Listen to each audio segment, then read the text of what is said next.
Welcome back to the deep dive. Today we're looking at a figure whose strategic thinking really shaped how a major power saw the world at the turn of the 20th century. That's right. We're talking about Captain Alfred Thayer Mahan of the U.S. Navy.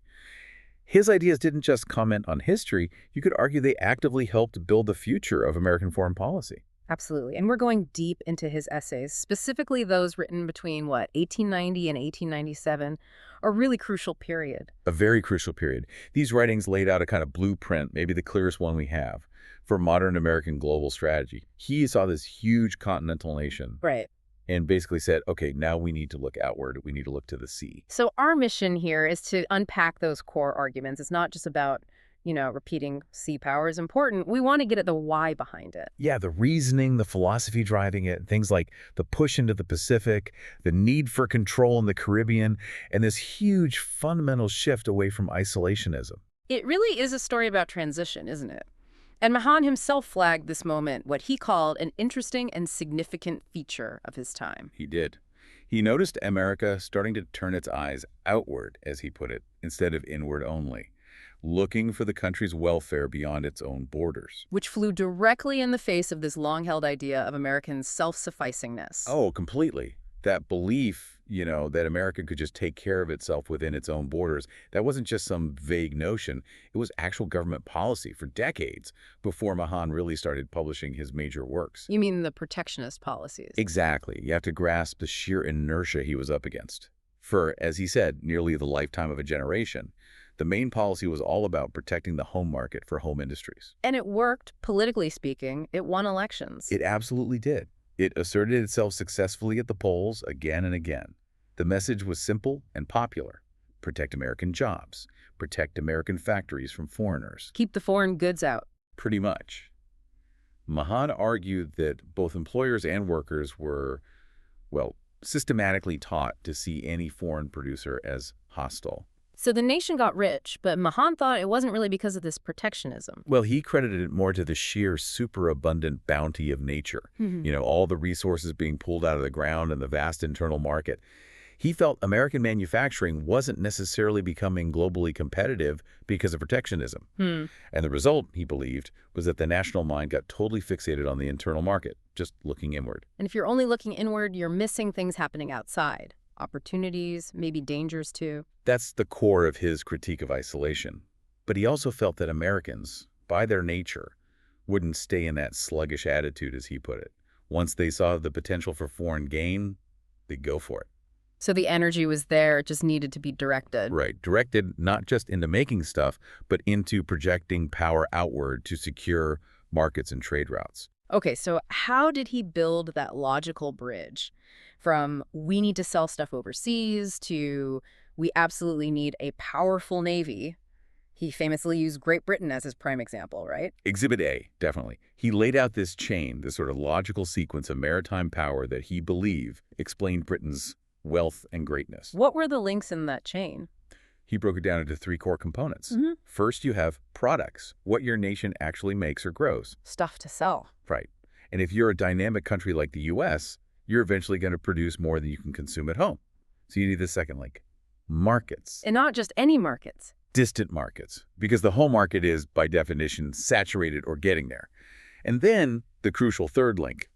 How do you connect your products to those distant markets? You need to carry-in trade. Shipping. Okay, products, markets, shipping, and this is where the big mental shift happens, isn't it? This is the crux. The second you admit you need those distant markets and the shipping to get there, well, 2 out of those 3 essential links are now outside your own borders. They're exterior to our own borders, as he put it. Exactly. Right. And admitting that forces you into what he called a view of the relations of the United States to the world radically distinct from the simple idea of self-sufficingness. You can't just be self-contained anymore. No. Your prosperity, your economic health, suddenly depends on things happening far away, on access to ports, on the security of sea lanes. And if it depends on them, you need to be ready to defend them, globally. And that defense, he argued, starts with recognizing America's unique geographical advantage. We're not like France or Germany, stuck dealing with land borders and rivals right next door. He hammered this point home. Our strategic position was, in his view, unparalleled. America is facing the older worlds of the East and West, We have coasts on two great oceans. The Atlantic and the Pacific. And critically, these oceans touch the one or the other, but which are common to her alone. We span both. That gives the U.S. incredible strategic flexibility, two potential theaters of operation that no single European power could easily manage simultaneously against us. But just having the geography isn't enough. You have to actively use it, secure it. Which brings us to a really stark, maybe even controversial part of Mahan's thinking. This idea that naval power secures rights, even if they aren't written down in international law. Yeah, this is where his hard-nosed realism really comes through, and it definitely steps on the toes of traditional diplomacy. He made a clear distinction. There are rights you get from treaties, from technical legal agreements, theoretical rights. Oh. And then there are rights that are equally real, as he said, but secured purely by power. These rights, he argued, depend on having a clear preponderance of interest, on what's obviously necessary policy, sometimes even on sheer self-preservation. So military strength can define the reality of a situation, regardless of the legal niceties. That's pretty much it. The military calculation, the reality of who holds the power in a given region, ultimately sets the boundaries of what's possible politically. So how did he suggest the U.S. figure out how big a navy it actually needed? You can't outbuild everyone combined. No, that would be financially ruinous. Impossible. Mahan's approach was more focused, more practical. He talked about the concept of the detachable force. Detachable force? Yeah. The idea was you don't need a navy bigger than Britain's entire navy, for example. You need a navy strong enough to defeat the maximum force that a major European power could realistically detach and send over to operate against the U.S. without fatally weakening their own position back in Europe or leaving their global trade vulnerable elsewhere. I see. So it's about local superiority against a potential expeditionary force. Exactly. If your navy can confidently beat any likely detachment sent against you, then you have effective security and diplomatic leverage in your sphere of interest, without bankrupting yourself trying to match the entire combined fleets of Europe. That makes sense. But does this idea that military superiority secures rights, does it imply that power can actually create rights, even if they infringe on a neighbor's sovereignty? That sounds pretty radical compared to diplomacy based on treaties and mutual consent. He was absolutely implying that, yes, power, for Mahan, was the ultimate bedrock of policy. Naval strength wasn't just a shield, it was a tool, a diplomatic lever that allowed the U.S. to push for its interests, based on what he saw as overwhelming necessity, even if existing international law didn't explicitly back it up. And he wasn't afraid to use some pretty pointed examples to make this case, particularly involving Canada. Oh, the Canadian example is blunt, no question.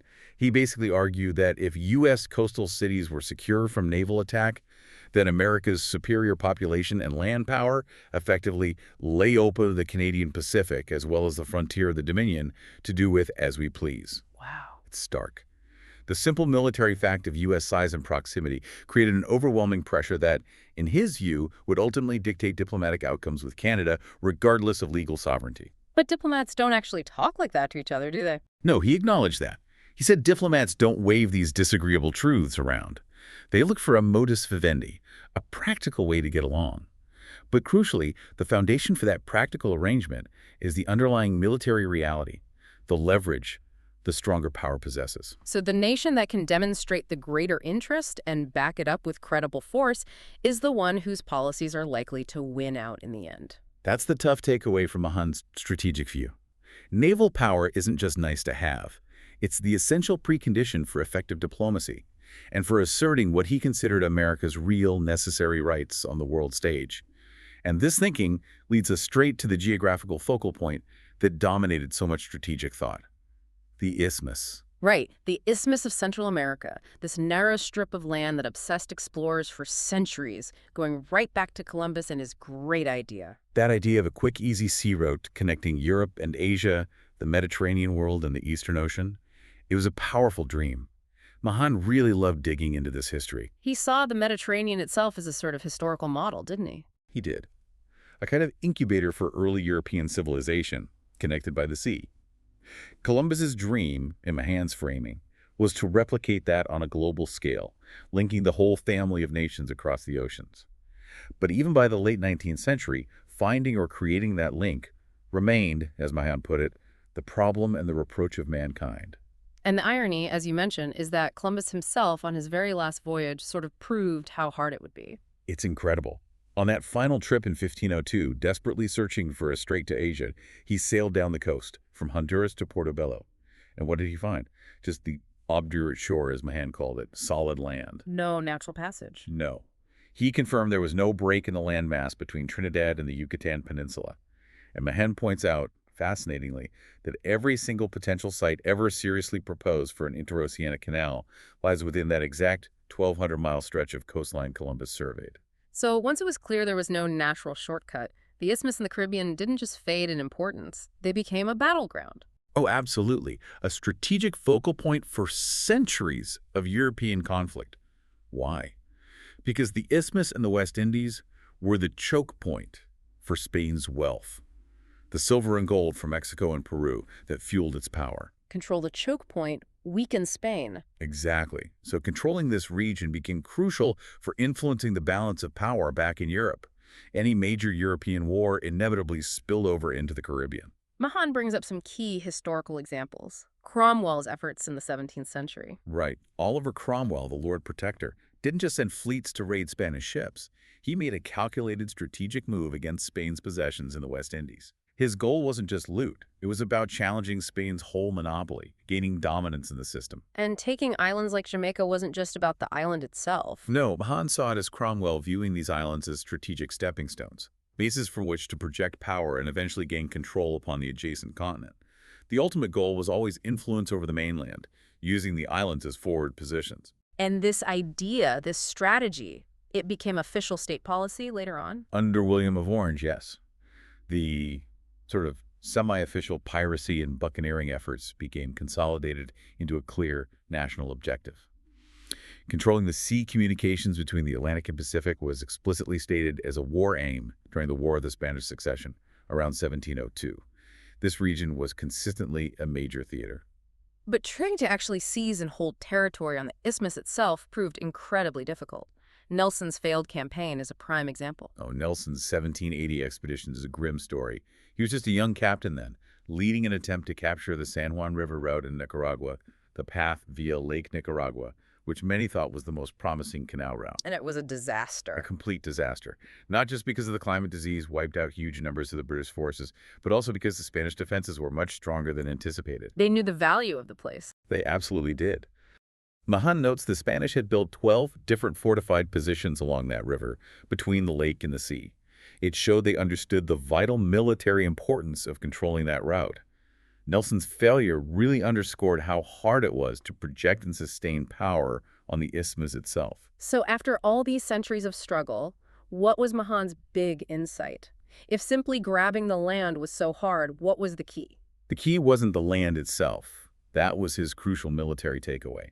Control of the isthmus ultimately means naval control, naval predominance in the Caribbean Sea and the Gulf of Mexico. Owning a strip of land across the isthmus is, as he put it, at best but a convenient incident. So the real power lies with whoever controls the sea lanes leading to the isthmus. Exactly. The lasting control, the real influence, will belong to the nation whose navy, backed by its merchant shipping, its capital, its traders, is strong enough to dominate the surrounding waters. You could build a canal, but if a rival navy controls the approaches, that canal is useless to you, or even a liability. Which leads to that really chilling warning Mahan issued in the 1890s. If the U.S. builds a canal without having that naval dominance first... That is a strategic nightmare. He stated it very clearly. An Isthmian Canal, however good for commerce, would be a disaster to the United States if opened without adequate military and naval power ready to defend it. Why a disaster? Because it makes the U.S. more vulnerable. Precisely. Think about it. The canal instantly removes the vast geographical buffer that had always protected the U.S. Pacific coast. Suddenly, the Pacific coast is much closer, not just to our own Atlantic coast, but crucially, much closer to the powerful navies of Europe. It shortens the distance for potential enemies. Dramatically. It creates a single vital choke point, the canal, that becomes a magnet for attack, threatening our entire two-ocean security. Protecting that choke point means you absolutely have to control the strategic waters around it, the Gulf of Mexico and the Caribbean Sea. Okay, let's map that out. Mahan pinpointed two main commercial centers in that region that strategy had to focus on. Yes. First, the mouth of the Mississippi River. the gateway for all the agricultural and industrial output of the American heartland flowing down the river system. Second, obviously, the isthmus itself, the future crossroads of global sea routes. So the goal is either protect your own access to these points, or, if you're the enemy, cut off your opponent's access. That's the strategic game. And controlling that game depended on controlling key geographical positions within the Gulf and Caribbean. Mahan singled out Cuba as having preeminent intrinsic advantages. Why Cuba above all others? Several reasons. First, just its sheer size, over 600 miles long, giving it resources, population, strategic depth. It's not easy to just blockade or conquer. But even more important is its location. Where it sits geographically. Exactly. It absolutely dominates the two main entrances to the Gulf of Mexico. The Florida Strait, between Florida and Cuba, connecting the Gulf to the Atlantic.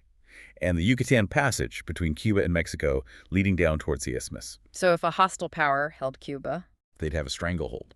They could potentially control almost every ship entering or leaving the Gulf, threatening trade from the Mississippi Valley and access to the isthmus. Mahan was clear.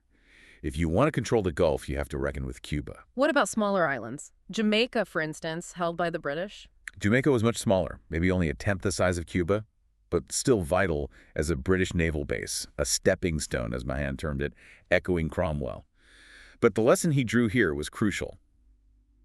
Naval power can often trump geography, meaning a strong navy operating from a slightly less ideal position like Jamaica could still exert enormous influence.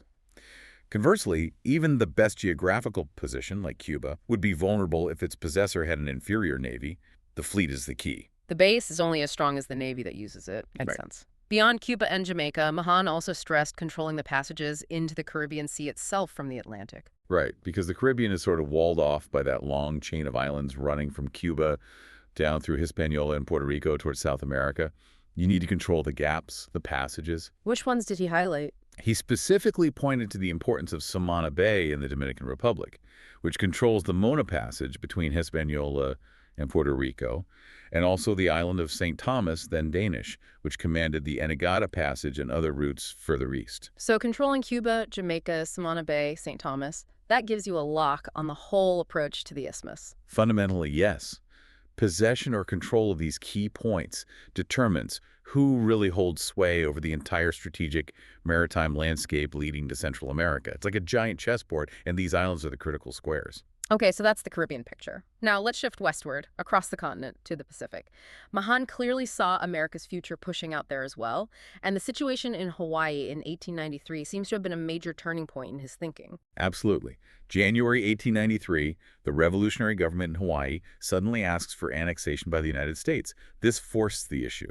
Mahan saw this decision as incredibly profound, comparing it to when the Roman Senate had to decide whether to cross the water and intervene in Sicily, effectively committing Rome to becoming a Mediterranean power, not just an Italian one. That's a huge comparison.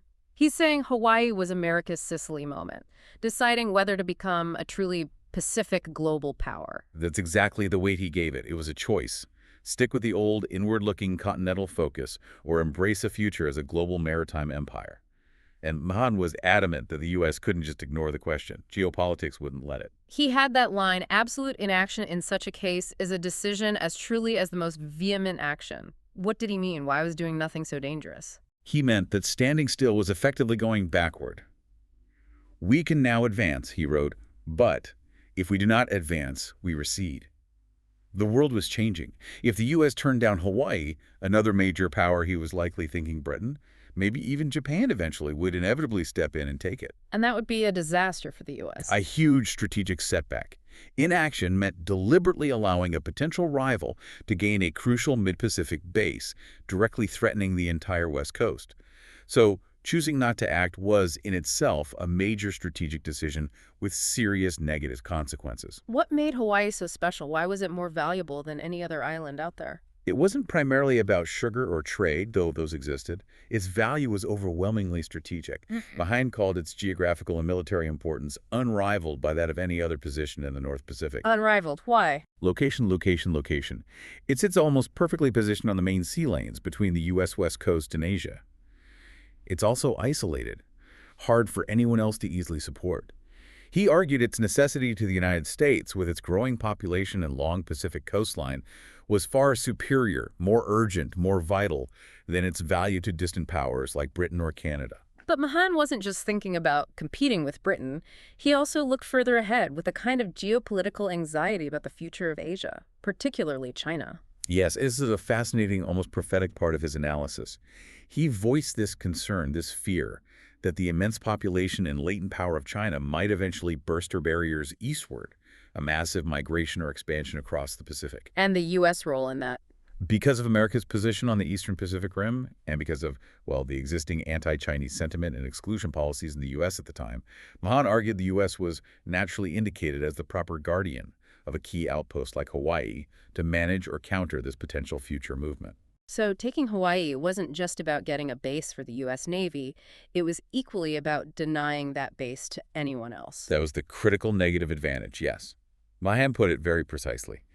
The absolute necessity was to prevent any potential enemy from getting a coaling station within easy striking distance. He used the figure 2,500 miles of the U.S. Pacific coast. Because coal was everything for navies then.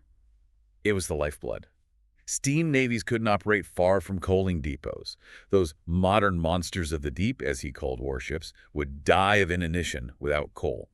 If a rival power held Hawaii, it instantly became a potent, serious menace, a forward base for operations directly against the United States. And this all ties back to his general rule for acquiring territory. It had to be strategically necessary, but also ideally meet some kind of moral test. Yes, he consistently added that qualification. The rule was, take possession of vital maritime positions when it can be done righteously. What did righteously mean in this context? Often it seemed to mean either that the local population expressed a desire for annexation, as the pro-American revolutionaries in Hawaii claimed, or that taking control was somehow necessary for broader regional stability or the overall benefit of civilization, a concept we'll get into later. But the strategic imperative came first. Okay, so we've seen the geographical focus, Caribbean, Pacific. Let's shift now to the underlying military philosophy, this idea of preparedness, of offensive action. Mahan seems to have fundamentally rejected the idea of fighting a purely defensive war. Absolutely rejected it. His core military belief, a maxim really, was that the assumption of a simple defensive in war is ruin. Pure defense is suicide. Once war starts, you must wage it offensively. And the Navy's job isn't to hug the coast. Definitely not. Its true function isn't sitting in port waiting to be attacked. The fleet needs to be free to go out, find the enemy's fleet, engage it, destroy it, and attack the enemy's commerce wherever it might be found. So if a country decides to keep its main fleet tied down defending its own coastline, it's already made a huge strategic error. A fatal error, in Mahan's view. By committing to defending a fixed line, you surrender the initiative completely. You let the enemy choose when, where, and how to attack. The truly decisive arm, the mobile fleet, has to be unleashed to strike at the enemy's sources of strength, which for maritime powers meant their sea power and trade. But coast defenses still have a role. They aren't useless. No, not useless, but their role is specific and limited. Coast defense is there to protect vital points, major ports, cities, naval bases, from two main threats: blockade and bombardment. It is this primarily to release the main battle fleet for its offensive duties at sea. And what did effective coast defense require, according to Mahan? He identified two essential components. First, you need heavy guns. To keep enemy ships at bay. Exactly. Powerful long-range artillery to prevent enemy warships from simply anchoring offshore and shelling your city or base with impunity. But guns alone might not be enough against a determined enemy fleet trying to force a passage. Because ships could try to just run past the forts? Precisely. Which brings us to the second element. Obstructions. Specifically torpedo lines, what we now call minefields. Ah, underwater defenses. Yes. Mines laid strategically in the channels leading into a harbor. These would deter an enemy fleet from making that quick dash past the guns because they'd face the unacceptable risk of being sunk by mines before they could get past the fixed defenses and into the harbor proper. So guns keep them at a distance, mines block the entrances. That secures the base. Allowing the main fleet to go do its job elsewhere. That's the whole point. Fixed defenses handle the local threat, freeing the mobile navy for the strategic offensive war at sea. Now, moving from hardware ships and guns and mines to the people needed to operate them, Mahan had a really strong warning about neglecting personnel training, calling it the tax upon time. This is such a crucial point, and maybe even more relevant today. He saw a fundamental disconnect. You can stockpile materials, you can build factories that can churn out ships and weapons relatively quickly in an emergency. Right. Industrial power. But you cannot instantly manufacture trained, experienced sailors and officers. He made the stark observation that you could probably build and launch a new battleship faster than you could take a completely fresh recruit and turn him into a fully competent, trained man-of-war's man. So there's a human element, a training pipeline that takes irreducible time. Exactly. Time is the critical factor. The time taken out of an individual's life for training, the time the nation invests in that training instead of other productive work that tax upon time must be paid in advance during peacetime. You can't just ramp it up overnight when war breaks out. You simply can't. And Mahan worried that public opinion, always focused on the immediate costs and reluctant to spend on defense in peacetime, consistently underestimated this need. People assumed they'd have time to mobilize and train when the crisis hit. But his point was, by then it's too late. By then, the time is gone. The war has started, and the inadequacy of your trained personnel becomes an immediate, potentially decisive weakness. This failure to prepare the human element in advance was, for him, a fundamental flaw in relying solely on latent industrial strength. This emphasis on time, discipline, and training seems to connect to a deeper, almost moral argument he made for military strength. He pushed back hard against what he saw as a purely utilitarian view of peace. He really did. He was genuinely concerned about the national character. He saw a dangerous tendency to ignore conditions, to sort of overvalue quiet and prosperity, and to only focus on the horrors of war without considering anything else. He felt this focus on mere comfort and economic gain was making the nation soft, complacent. And he just flat out rejected arguments for peace based only on economics. He found them unconvincing, even shallow. Merely utilitarian arguments, he wrote, have never convinced nor converted mankind. He believed people instinctively understood that there's something better, that a peace defined solely as the tutelary deity of the stock market. Something more than just quiet markets and profits. Yes. That kind of peace, focused only on material well-being, didn't speak to the deeper human need for meaning, for ideals worth defending. Mahan acknowledged war was terrible, obviously, but argued its horror shouldn't blind us to the fact that conflict often demands and reveals virtues like courage, sacrifice, and duty. And he held up the soldier as the embodiment of these virtues. He did. He famously invoked Wordsworth's poem, The Happy Warrior, as capturing the ideal. The person who embraces duty, finds nobility in self-denial, faces danger with courage. For Mahan, the military profession and even war itself contained that something, which has made the soldier to all ages the type of heroism and of self-denial. That's a powerful claim. He even connected this to religious morality, didn't he? Arguing that Christianity itself uses the soldier as a metaphor for virtue. It's a striking analogy he draws. He argues that when Christian teachings want to illustrate concepts like self-control, discipline, resisting evil, fighting the good fight, it is the soldier whom it presents. The soldier as the model of spiritual discipline. Yes. And he went even further, suggesting that Christ's primary role, the essence of his being, is as King of Righteousness, and that true peace can only follow righteousness. So, in Mahan's worldview, military readiness, the willingness to fight for what's right, wasn't opposed to morality. It was actually a necessary precondition for maintaining the justice and moral order upon which true peace depends. Wow. It's really a call for a kind of national moral fiber, a rejection of materialism, seeing military strength as essential for maintaining civilization itself, which ties directly into his outlook on the future as he saw it developing in the late 1890s. By 1897, his writings reflect a sense that the world had entered a new, much more dynamic and potentially dangerous phase. The quiet period was over. European powers were scrambling for colonies again, a resumption of political colonization. There was a general stirring of the East. Yeah. The world felt like it was shrinking and becoming more competitive. And in this more crowded, competitive world, he felt that old ideas about national sovereignty and non-intervention might need rethinking. He had this striking phrase, the morality of an earthquake. It's a really provocative concept. His argument was essentially that, in extreme circumstances, the formal, technical right of a nation to occupy its territory might have to yield if that nation's control was proving detrimental to the world at large. Detrimental how? If a nation was grossly inefficient, unstable, corrupt, unable to maintain order or develop its resources, and this failure negatively impacted global trade, security, or the well-being of neighboring regions, then intervention by a more efficient power might be justified.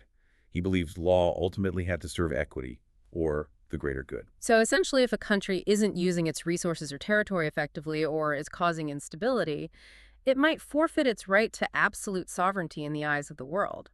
That sounds like a justification for imperialism. It certainly could be read that way and was used to justify actions at the time. He used the analogy, perhaps controversially, of how European settlers had displaced Native American populations, arguing there wasn't some absolute right for a community to hold territory if it wasn't contributing to the overall progress of humanity, as he saw it. And his prime contemporary example was Britain in Egypt. Yes, he pointed to Britain's occupation of Egypt. Legally, Egypt was still technically part of the Ottoman Empire.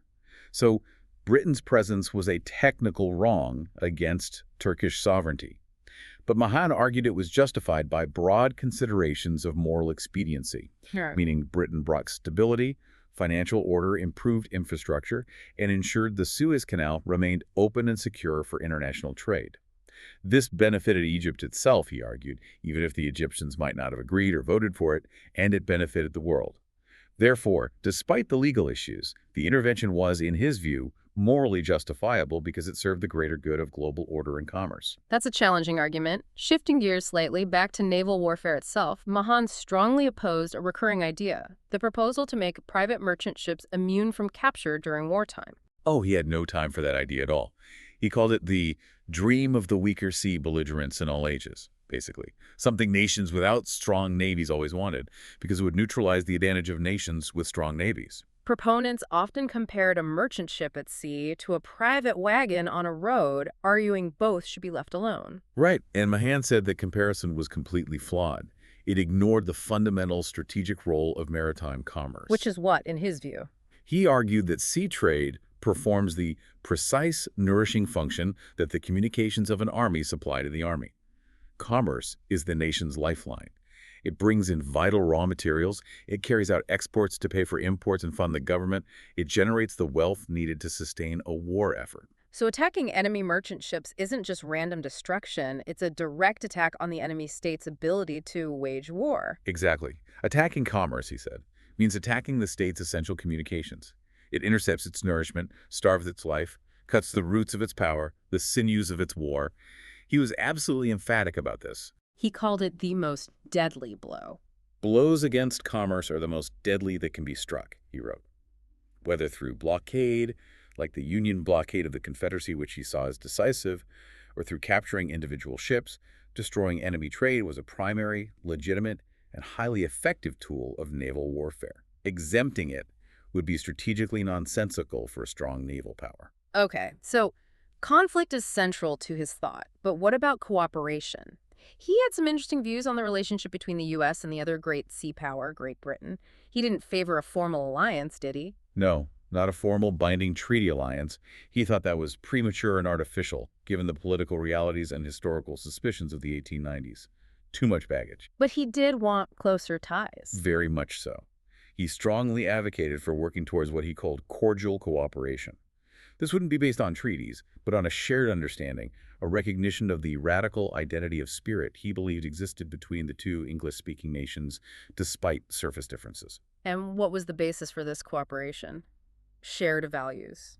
Partly shared values and heritage, but fundamentally shared strategic interests based on their reliance on the sea. Both the U.S. and Britain depended on maritime trade for their prosperity and security in a way continental European powers didn't. And their geography played a role, too. A huge role. This was Mahan's key point. The English-speaking peoples, Britain and the U.S., had a unique advantage. They were so severed geographically from all existing rivals as to be exempt from the burden of great land armies. They didn't need massive standing armies for border defense like France or Germany. Exactly. While continental Europe poured resources into huge armies just to watch each other across land borders, Britain and America could focus their primary defense efforts and resources on sea power. This shared reliance on navies and their geographical separation from major land threats created a natural basis for strategic cooperation on a global scale. Looking at that global scale, his final vision of the future seems quite dramatic. He saw the world heading towards a potential clash of civilizations. He definitely saw a major shift occurring. The period of European expansion and relative global dominance was leading to a situation where nations with very different cultures, different spiritual ideals, and very different political capacities were coming into much closer, potentially conflictual contact. The ones was getting smaller and the stakes higher. And interestingly, he saw the massive armies in Europe, the militarism that many liberals criticize as having a positive role in this context. It's a surprising take, isn't it? He argued that these huge, expensive European armies, while burdensome, were actually acting as an unconscious preparation for this future. They served as a check on each other, preventing constant small wars within Europe, and effectively guarded the citadel of Christian civilization, as he put it, on the landward side. They kept the peace, or at least a heavily armed truce, within the core of Western civilization. Right. They secured the land frontiers. But what about the sea frontiers? That's where America comes in. That's precisely where America comes in. Mahan argued that on the side of the sea, the United States was now charged with major responsibilities, particularly in the Caribbean and across the Pacific. The U.S. was positioned on the frontier of this civilized world in those vast oceanic regions. A frontier implies a need for defense, for vigilance. Exactly. The U.S. had to be ready to stand guard against the menacing possibilities of the future emerging from those directions. Because of its geography, its growing economic might, America must be one of the frontiers from which, as from a base of operations, the sea power of the civilized world will energize. It's an explicit call for American global leadership, underpinned by naval power, to protect and advance the interests of the existing world order. It's an incredibly comprehensive and demanding strategic vision he laid out, drawn entirely from his thinking back in the 1890s. Okay, let's try to quickly boil down the absolute key takeaways for you, the listener. I think the first has to be that fundamental pivot Mahan demanded, away from just thinking continentally, thinking about self-sufficiency, towards embracing global engagement driven by the realities of trade products, markets, shipping. And that global engagement requires sea power, which means controlling vital maritime geography. We saw the absolute centrality of the Caribbean, especially Cuba and Jamaica, for guarding the approaches to the isthmus. Control there needs naval dominance. And then in the Pacific, the indispensable nature of Hawaii, not just as a base for the U.S., but critically, as a strategic position to deny to any potential rival, particularly thinking about the future rise of powers in Asia. It was that unrivaled outpost. We also got into his core military philosophy, the rejection of passive defense. War demand offensive action. The Navy must be free to strike. Coast defenses support this by freeing the fleet. And crucially, that preparedness isn't just about hardware. It's about people. You have to invest the time, pay that tax upon time to train your personnel before the crisis hits, because you can't do it adequately afterwards. He even framed this readiness as a kind of moral imperative. Right, and maybe the overarching lesson Mahan leaves us with is about overcoming inertia. He was constantly fighting against the tendency for nations and leaders to cling to outdated ideas. He really worried about that. He saw how traditional prejudice or the political habits of a previous era could prevent a nation from adapting, leading to what he called indolent drifting, just letting events happen because you're unwilling to face the new reality and make necessary, sometimes difficult changes. Which sets up our final provocative thought for you to ponder, based on this idea of political inertia. Mahan felt his generation was stuck with outdated ideas that hindered necessary action, like expansion. So thinking about our world today with incredibly rapid changes in technology, global power dynamics, climate, you name it, What ingrained assumptions, what pieces of traditional prejudice or established political wisdom might we be holding on to today that are no longer suited to current conditions? What outdated habits of thought might be preventing us from seeing the need to advance or adapt before circumstances force us into unprepared, reactive decisions? Mahan warned that these political habits can become cast iron fetters, locking us into inaction when decisive moments arrive, identifying those potential fetters in our own time. Well, that seems like the first step toward the kind of strategic foresight he advocated. Definitely a challenge that remains relevant. Something to think about. Thank you for walking us through Mahan's foundational and often challenging strategic ideas. It's a pleasure. Fascinating stuff. And thank you, our listeners, for joining us. We'll catch you next time on The Deep Dive.